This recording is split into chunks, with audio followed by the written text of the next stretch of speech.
বিভিন্ন এলাকা টানা বৃষ্টির ফলে জলমগ্ন, যেমন সবং, যেমন আরামবাগ, এই সমস্ত জলমগ্ন এলাকায় যাবেন রাজ্যের মুখ্যমন্ত্রী শুভেন্দু অধিকারী এবং তিনি একটি গুরুত্বপূর্ণ প্রশাসনিক বৈঠকও করবেন বলে খবর পাওয়া যাচ্ছে।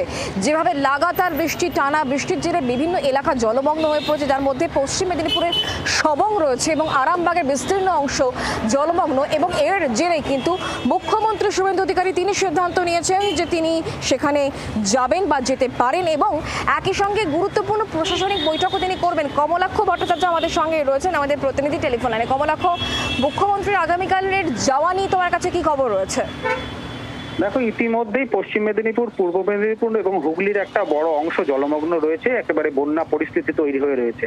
মুখ্যমন্ত্রী এর আগে আমরা দেখেছি গতকালই কিন্তু হলদিয়ায় তিনি এই বন্যা সংক্রান্ত বিষয়ে এবং এই জলস্ফীতি, বিভিন্ন জলাধার থেকে যে জল ছাড়ার বিষয়ে তিনি গুরুত্বপূর্ণ বৈঠক করেছিলেন গতকাল হলদিয়ায় আমরা দেখেছি, এবং সেখানেও কিন্তু প্রশাসনের শীর্ষ কর্তাদের তিনি নির্দেশ দিয়েছিলেন যে এই পরিস্থিতি কিভাবে মোকাবেলা করা যায় তা নিয়ে তাদের পরামর্শ নেওয়া এবং তাদেরকে তার নির্দেশ তা ইতিমধ্যেই তিনি হলদিয়ায় দিয়েছিলেন।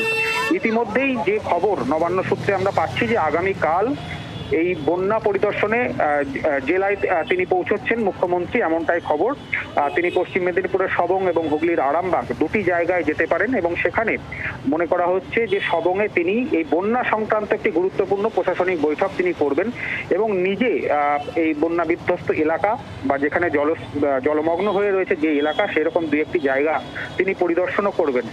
মূলত এই জলাধার থেকে জল ছাড়ার বিষয়ে কি ধরনের ভূমিকা নেওয়া যেতে পারে, রাজ্য প্রশাসন সেই বিষয়ে কতটা তাদের যে ভূমিকা কি হবে সেই বিষয়ে কিন্তু মুখ্যমন্ত্রী নির্দেশ দেবেন এবং তার পাশাপাশি এই জলমগ্ন এলাকা থেকে রেস্কিউ বা সাধারণ মানুষকে কিভাবে দ্রুত সরানো যেতে পারে সেই বিষয় নিয়েও কিন্তু তিনি গুরুত্বপূর্ণ তার নির্দেশ দেবেন।